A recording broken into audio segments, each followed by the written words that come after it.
안녕하세요. 요즘 김장철이 다가오는데 다들 준비를 잘하고 계시는지 모르겠네요. 저는 김장 한번 준비를 해보려다가 별거를 다 겪고선 지금 이렇게 컴퓨터 앞에 앉아 있답니다. 결혼한 지가 벌써 9년이고 저도 이제 나이가 40이 넘었는데요. 이쯤 살면 주변에서 사람들이 완전한 어른 대접도 해주고 어른다운 마음가짐을 먹으며 좀 더 씩씩하게 살 줄 알았는데 그게 아닌가 보네요. 씁쓸하고 또 서글픈 마음에 한 글자씩 마음 담아 사연을 보내드립니다.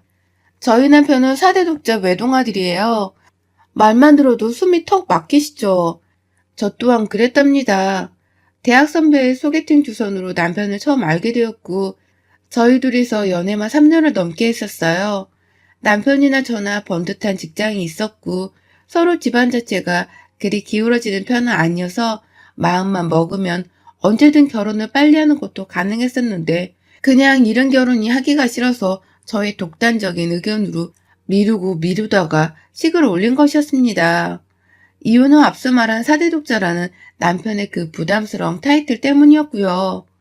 저희 친정엄마가 결혼하시고서 할머니한테 시집살이를 정말 지독하게 받으셨어요. 저한테 너무나 자상하고 따뜻한 할머니셨지만 저희 엄마한테만큼은 늘 불호령을 내리려는 조교 같은 엄한 모습을 하고 계셨답니다. 그걸 엄마의 바로 옆에서 전전긍긍하며 보고 자란 게 바로 저였기 때문에 결혼을 하지 않는 한이 있더라도 내 인생에 시어머니로부터의 시집살이는 절대로 없을 거란 각오를 하며 살았죠. 그 독한 마음으로 사소한 연애를 하더라도 결혼을 늘 칼같이 따지고 들려고 했고요.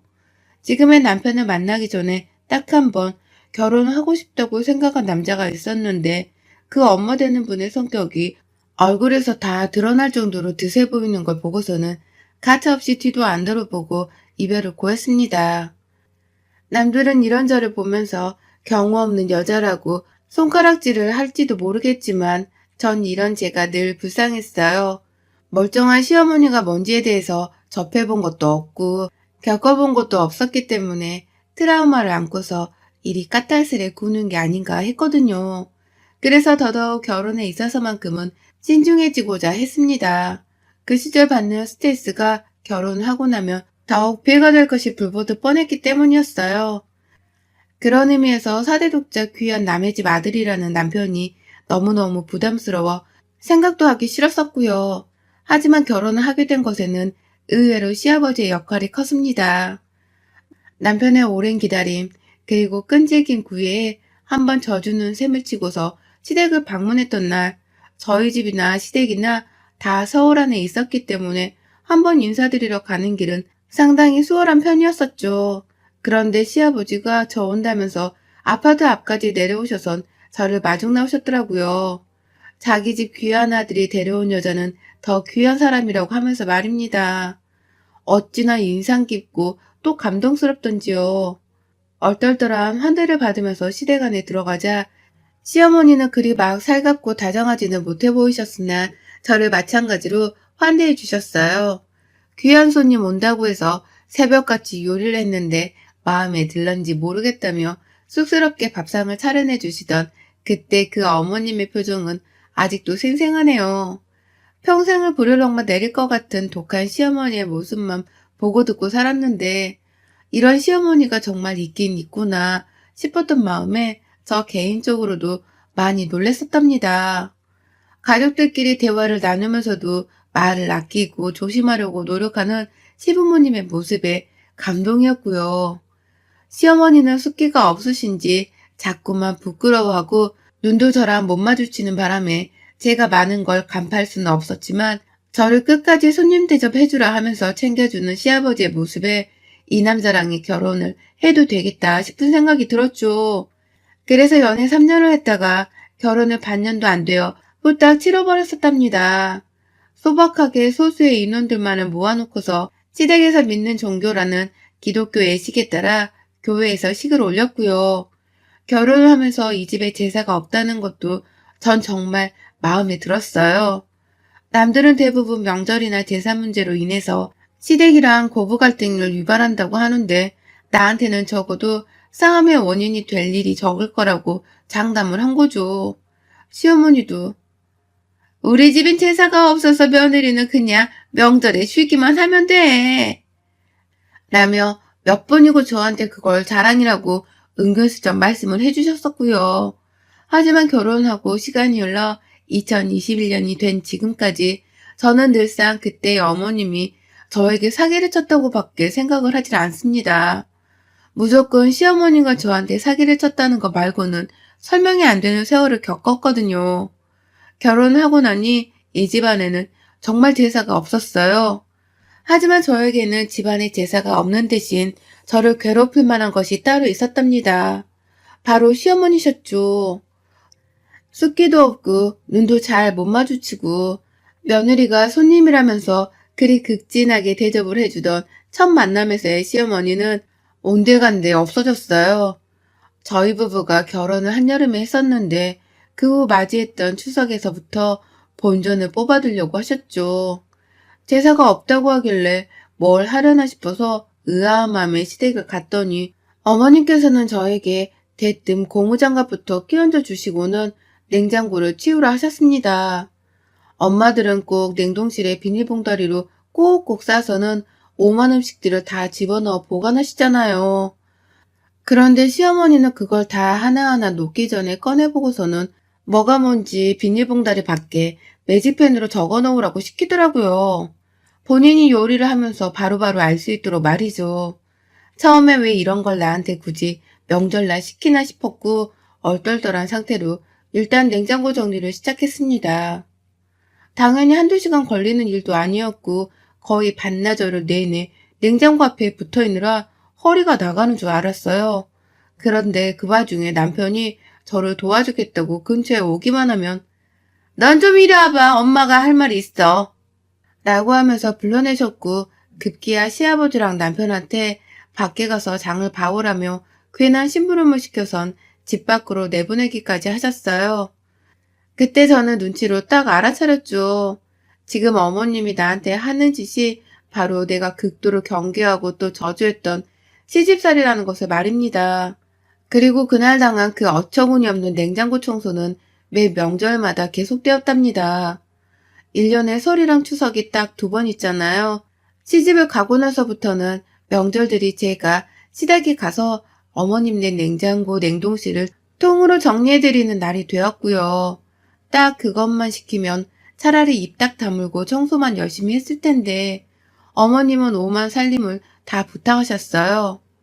베란다를 거의 창고처럼 쓰시는 분이신데 갑자기 저한테 거기를 청소해달라면서 베란다 문을 직접 열어주기도 하셨고 남편이 왜 평소에 청소를 안 하고 이제 와서 명절에 며느리를 시키려 하냐면서 꾸짖어 보기라도 하려 하면 울상을 지으시고서는 꼭 열은 척을 하며 말씀하셨어요.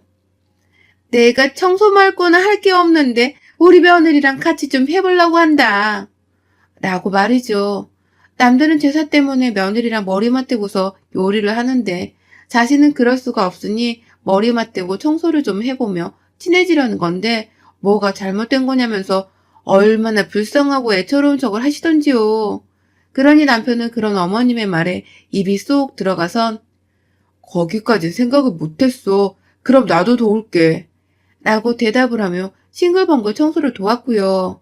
어머님의 입이 튀어나온 채로 더 시집살이를 시키진 못한 채 아들까지 나서서 청소를 하는 꼴을 지켜보셨어요. 그러다가 기회만 보이면 자기 아들은 청소해서 빼내보겠다면서 엄마 아이스크림 먹고 싶다. 라고 하면서 뜬금없이 추석 날씨에 찬 음식을 사오라 심부름을 시키곤 하셨습니다. 아, 제가 정말 이 집만큼은 안 당하고 살겠다면서 남자의 집안을 샅샅듯이 따져보려고 했었는데 내가 틀렸었다는 것을 시어머니를 보며 실감을 했어요. 그리고 시아버지는 이미 저와의 첫 만남에서 시어머니가 연기를 하고 있었다는 것을 다 알기라도 하는 건지 저를 보기 늘 미안하고 또 면목없어 하셨답니다. 그렇게 개고생을 쇠가 빠지게 하면서 살다 보니 저는 아이를 가지지도 못했었네요. 여러 번 유산을 해버린 바람에 30 후반이 되면서부턴 임신을 아예 포기했었고 이 일로 너무나 괴로워하는 시어머니를 보는 게 솔직히 통쾌해서 시험관이며 인공수정 시술은 절대로 받지 않으려고 했습니다. 오히려 스트레스를 많이 받으면 임신이 안 되는데 제가 원체 스트레스가 많아서 이런가 봐요. 라는 말을 어머니 앞에서 아무렇지 않게 뱉어내면서 이게 혹 시어머니의 시집살이 때문에 유산이 언니어 이어진 걸지도 모른다는 걸 은연중에 밝혔죠. 그러면 어머님은 찍소리도 못하고선 방 안으로 들어가 버리셨고요. 그러던 저였는데 참 사람의 몸이란 게 기적과도 같더라고요. 제가 40이 넘어서 임신을 한 겁니다. 당연히 집안에서는 경사가 나고 아주 난리도 아니었죠. 병원에서도 포기를 해야 할 것 같다며 진작부터 몸 건강이나 잘 챙기라 권유를 하고 있었는데 제 속에서 심장 소리가 들려오니 담당 선생님께서도 기쁨을 주체하지 못하셨어요. 혹여나 또 유산이 될까봐 사람들한테는 일부러 비밀 유지를 했고 혹여나 싶어서 배가 좀 나오기 시작하던 임신 14주부터 시부모님께 말씀을 드렸습니다. 시어머니도 대놓고 좋아하지 못하셨지만 내심 다행이다 싶으셨는지 기뻐하셨고 시아버지는 뭐 동네 잔치라도 벌이려는 분 같았어요. 하지만 이 기쁨은 또 그리 오래가지 못했습니다. 이번에 저의 몸에 문제가 있었던 게 아니라 시어머니라는 외적인 요인으로 인해서 제게 큰 불행이 찾아왔어요. 시어머니는 제가 임신을 했다는 사실을 말씀드리고 나서부터 계속해서 저를 불러내셨어요. 그게 불과 한 달 전이었는데 오랜 유산 그리고 노산으로 인해 극도로 조심해야 하는 것을 아시면서도 불구하고 절 그렇게 지독히 불러내시더라고요. 이를테면 코로나로 명절에 제대로 보지도 못했는데 너 임신했다고 설마 아예 안 보고 살려는 건 아니지? 뱃속애한테 할머니 할아버지 목소리도 자주 들려줘라. 네 시아버지도 너 보고 싶다고 노래를 부르신다. 그러니까 오늘도 우리 집에 와서 대화 좀 나누고 가. 라고 하시면서 말입니다. 그냥 시댁에 안 가고 집에서 조금이라도 쉬는 게 저한테 도움이 되는 일이었어요. 오죽했음 제가 임신한 걸 알자마자 이번엔 아이를 지키겠다면서 회사까지 휴직계를 내고서는 태교에만 전념을 했을까요? 그런데도 시어머니는 이런저런 무슨 놀고 먹는 배수 취급을 하는 것 마냥 자꾸만 시댁으로 불러내셨고요. 그렇게 가보면 시아버지는 늘 아니 몸조심을 해야 하는데 왜 또 왔어? 라고 하면서 저를 보곤 놀라곤 하셨답니다. 시어머니가 시아버지께도 말씀을 드리지 않고서는 저를 괜히 불러내보려고 오라마라 시켜대신 것이었어요. 그 후로도 별 이유 없이 자꾸만 시댁에 오라오라 하길래 결국 제가 단호하게 말씀을 드렸습니다. 뱃속 아기를 잃을까봐 걱정되어 쉬겠다고 집에 있는 건데 자꾸만 불러내시면 저도 힘들다면서 말이죠. 조심해야 하는 시기니까 집에만 좀 있겠다고 분명하게 말씀을 드렸어요. 제가 한두 번 유산을 한 것도 아니고 나이가 40이 넘었으니 이런 말을 했으면 시어머니도 분명 알아들으셨어야 했고요. 그리고 실제로 어머님은 그래 네 마음대로 해라 라고 하면서 퉁명스럽지만 제 말에 수긍을 하셨습니다. 하지만 이미 때는 늦었더라고요. 한 달 전부터 2주 가까이를 저를 불러내시며 쪼우고 닥달하고 스트레스를 주신 바람에 제 몸 상태가 조금씩 나빠지고 있었고요. 그러는 와중에 시어머니께 이제는 안 가겠다고 단호히 말씀을 드린 건데 어머님이 이번엔 직접 저희 집을 찾아오셨더라고요. 그것도 사흘을 연속으로 말입니다. 무작정 아침에 자고 있는 이른 오전에도 찾아와서는 문 열라고 초인종을 눌렀다가 핸드폰으로 전화를 하면서 사람을 미쳐 돌아버리게 만드시더니 와서는 내내 저한테 먹을 거 좀 내와라, 물을 좀 데워서 가져와라, 밖에 나가서 과자 좀 사와라 라고 하면서 심부름을 시켜대셨어요. 제가 한시도 가만히 있을 수는 없는 지경으로까지 만드신 것이었죠. 그러고는 그 사흘째가 되던 날 저한테 급기야 김장 얘기를 꺼내시더라고요. 저도 김치 좋아합니다. 종류별로 가리지 않고 다 잘 먹을 정도로 좋아해요. 하지만 임신하고 조심해야 하는 그 시기에 김치를 만들어야 한다는 건 좀 다른 문제였습니다. 저는 그렇게까지 김장을 하면서 허리를 숙이고 몸고생을 하고 싶지 않았고요. 제 아이를 생각해서는 무조건적으로 하기가 싫었어요. 그런데 어머님은 저한테 김장을 하잔 말을 처음부터 하지도 않은 채 그냥 또 저희 집에 오셨다가 절 데리고 마트로 가셨어요. 웬일로 이번에는 같이 나랑 마트 가자. 라고 하면서 자신이랑 함께 나가자고 제안을 먼저 하시더라고요. 그러니 저는 또 와서는 이번에 뭔 심부름을 시키려고 저러시나 하면서 뚱한 표정으로 마지못해 같이 나갔죠. 참고로 저는 어머님이 집에 오셨을 때부터 몸이 너무 뻐근해 쉬고 싶으니 계시다가 가시라면서 2번이나 먼저 말을 했어요. 하지만 그 말들을 다 무참히 씹어버린 바람에 어쩔 수 없이 마트에 따라 나간 겁니다. 시어머니가 교통카드 말고는 쓸 카드가 없다고 하면서 결제 문제로 저를 설득하신 바람에 저도 카드만 드리려다가 눈초리에 어쩔 수 없이 또 따라 나섰고요. 그런데 그렇게 힘겹게 마트에 도착을 하자마자 어머님이 채소 코너로 가시더라고요.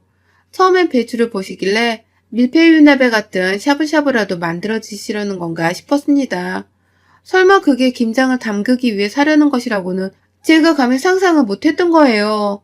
배추를 한참 보더니만 한 포기가 아니고 여러 포기를 그냥 한꺼번에 묶어져 있는 걸로 사려고 하시는 어머님의 태도에 놀라 자빠지면서 물었어요. 어머님, 이걸 다 어디다가 쓰시게요? 뭐 하시게요? 라고 말입니다. 전 그때까지도 배추포기 옆에 김장용이라고 적혀있는 편말을 보고서도 못 본 척을 했고 설마 이게 진짜로 김장을 담그려고 사는 배추일까 싶어서 계속해서 시어머니 행동을 부정했죠. 하지만 어머님의 입에서는 결국 그 말이 나왔습니다. 뭘 어디다 쓰긴 어디다 써. 김장해야지. 지금이 김장철인데 넌 며느리가 되어서 먼저 김장하자는 소리도 지금까지 안 하고 뭐하고 서 있니? 라고 하면서 절 마트 안에서 막 혼내키며 엉뚱한 소리를 한다고 다그치는 거예요. 배추포기를 여전히 손에 쥐고서는 정신 나간 년을 쳐다보듯이 아주 당당하게 저를 쳐다보시는데 저는 그 눈빛을 여전히 잊지 못하고 있답니다. 며느리가 유산을 거듭한 끝에 겨우 40 넘어 또다시 임신을 했는데 어찌 보면 마지막일지도 모르는 이 기회를 또다시 개고생을 시켜 유산을 시키려는 건가 싶어서 말이죠. 이 눈빛이 살인자의 눈빛과 다를 것이 뭔가 싶어서 시어머니와 눈을 맞추면서도 소름이 돋아 다리가 얼어붙었어요. 온몸이 찌릿거리게 저려왔고 배가 순간 아파왔지만 시어머니를 향한 분노가 너무 걷잡을 수 없이 커지고 있었기 때문에 뱃속 고통을 제대로 인지하지 못했습니다. 마트 직원을 소리치며 불러서는 배추 10포기 묶음을 싸달라고 외치는 어머님의 말씀, 그리고 계산을 하겠다면서 저한테 카드나 내놔 라고 소리를 재차 지르시는 그 모습에 저는 지갑을 열어 들었어요. 대답조차 나오지 않을 만큼 그 상황이 너무 지옥 같았고 시어머니가 계산을 하겠다고 먼저 계산대로 멀찌감치 가시고 나서야 제 배가 아픈 게 슬슬 느껴졌어요. 뭔가 예감이 너무 좋지 못해서 배를 움켜쥐었고 괜찮을 거라고 마음을 먹으면서 시어머니의 뒤를 쫓아가려는데 저 멀찌감치서 시어머니가 절 부르시며 소리치시더라고요. 저 굼뜬 거 저거 좀 빨리빨리 안 와? 이거 네가 들고 가야 할 거 아니야. 라고 말입니다. 마트 안에 배달 서비스도 있는데 임산부한테 배추포기를 들고 집으로 가란 말을 저리 당당하게 해대다니 눈물이 앞을 가리더군요. 그 순간 제 머리가 핑 돌았고 앞에서 계산하시는 아주머니가 제가 애처로웠는지 절 보면서 아이고 아줌마 우리 배달 서비스 돼요. 라고 하면서 시어머니를 설득하셨는데 그러다가 제 배가 불러나와 있는 걸 본 건지 아니 임신하셨어요? 임신하신 분이에요? 아이고 그럼 더더욱 안 되지. 이 무거운 거 들었다가 저맘때 큰일 날라고. 라고 하면서 시어머니를 다그쳤어요. 그리고 시어머니는 말씀하셨어요. 뭐가 안 돼. 힘이 넘쳐나는 애인데 지금 집에서 쉬느라 집단의 요양도 잘하고 있어요. 이럴 때 운동을 좀 해줘야지. 라고 말이죠. 그리고 전 그 말을 듣자마자 아 씨발 뚫린 입이라고 저게? 라는 말을 남기고선 그 자리에서 주저앉아 비명을 질렀습니다. 배에선 아이가 이미 잘못되어 가고 있었는지 다리 사이로 피가 흘러내리고 있었고 복통이 너무 심해서 전 도저히 서 있을 수가 없었거든요. 그 바람에 마트 안 사람들은 저랑 같이 비명을 지르면서 구급차를 불러주고 절 둘러싸 챙겨주셨어요. 이게 다 시어머니란 생각 때문에 정신이 없는 와중에도 전 시어머니로부터 눈을 떼지 못했는데 어머님은 그런 저를 챙겨주기는커녕 이러다 제가 또 유산을 하는가 보다 싶었는지 혼란스러운 눈으로 절 보고만 계시더라고요. 근처에 다가오지도 못하고 계셨고요. 그리고 전 구급차에 실려가면서 시어머니께 죽을 힘을 다해 소리쳤습니다. 네가 내 새끼를 또 죽인 거야, 이년아. 넌 내가 집으로 돌아오면 내 손으로 사지를 찢어 놓을 거야. 라고 말이죠. 그리고 전 그 길로 병원으로 가 아이를 유산했어요. 임신 17주 차에 아이를 또 말입니다. 당연히 제정신이 아니었죠. 친정 식구들도 다 달려오고 남편도 뛰쳐왔다가 식구들이랑 부둥켜 안고서는 울고 불고 난리였어요.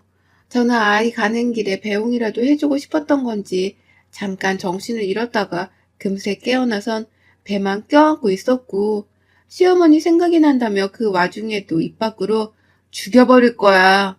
라는 험한 말만 튀어나왔어요. 마트에 끌려간 거 그리고 가서 시어머니한테 들은 소리들을 말하면서 정신을 잃어가면서도 시어머니의 욕을 주저리 뱉어내니 옆에 있던 가족들은 우르르 들고 일어나서는 시어머니를 고소하겠다고 분노하고 난리도 아니었어요. 번갈아 가며 욕설을 날린다고 어머니께 전화를 했고요.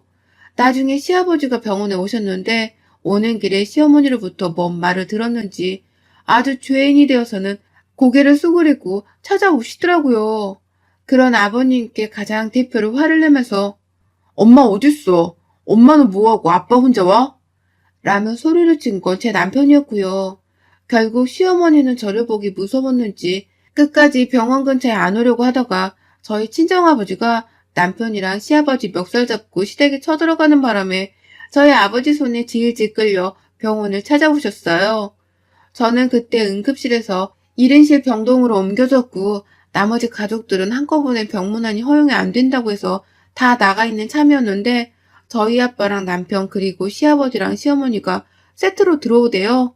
저희 아빠는 그 자리에서 바로 시어머니를 제가 누워있는 침대 쪽으로 밀어버리셨고요. 으윽하는 소리와 함께 침대로 넘어진 시어머니는 제 코앞에서 저랑 눈이 마주쳤다가 바로 눈을 피하셨어요. 그리고는 사과를 하려고 하시는지 입을 열려고 하는 그 순간에 제가 그만 화를 참지 못하고 시어머니의 뺨을 때려버렸습니다. 시어머니의 왼쪽 뺨따구를 본능적으로 때렸다가 시어머니의 눈을 보는 순간 또다시 치가 떨린다고 더럽고 불결하다고 그 얼굴에 침을 뱉어버렸어요. 퇴퇴하면서 그것도 여러 번이요. 사과를 해야 하는 상황에 처하자 어쩔 수 없이 사과를 하는 그 모습이 너무나 비열하고 역겨웠어요. 진심으로 사과를 해도 모자랄 판국에 우리 아버지한테 억지로 끌려와서는 잘못했다고 용서를 비는 척을 하려는 그 모습이 토 나왔죠. 침을 여러 차례 뱉으니 뒤에선 시아버지랑 남편이 쓰라린 숨소리를 내더라고요. 근데 저 그 소리를 다 무시한 채 시어머니께 말했습니다. 넌 내가 죽을 때까지 널 찢어주기는 상상만 하며 살 거야. 죽기 전에 내 새끼들 떠나보낸 그 죗값을 다 받고 죽을 거니까 앞으로는 정신 똑바로 차리고 살아. 이번 일은 고소를 해서 돈으로라도 우리 새끼 떠나보낸 죗값을 받을 거고 너한텐 이젠 두 번 다시 며느리는 없어. 손 주고 보고 5대 독자 이을 생각은 꿈도 꾸지 마. 라고 말이죠. 그러니 뒤에서 시아버지는 곡소리를 내면서 저 옆에네. 내가 언제 한번 사고 또 칠 줄 알았다. 아이고 내 잘못이다. 내가 결혼을 잘못해가지고는 말년에 일이 복도 없다 며느라. 내 잘못이야. 라고 통곡을 하셨고요.